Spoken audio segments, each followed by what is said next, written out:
Dave and Colleen here with Half Dozen Customs.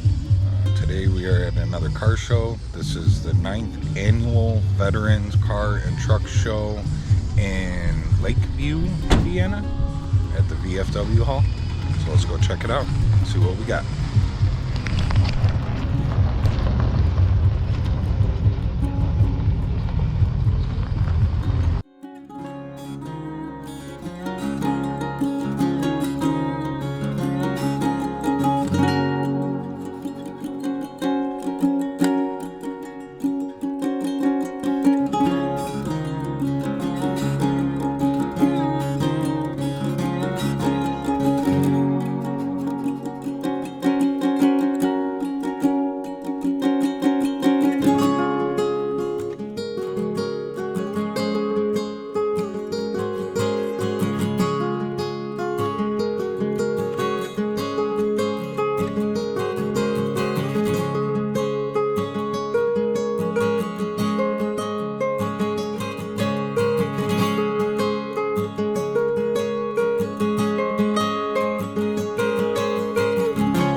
was it for that show.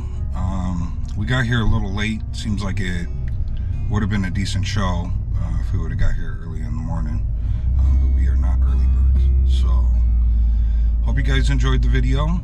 There's some different cars here. We drove a little bit to get here, so it wasn't the same cars as the normal shows we go to. So nice to have a little change. Hope you guys enjoyed the video. We'll see you in the next one. Remember to like, subscribe, share, and leave a comment. Bye, Colleen.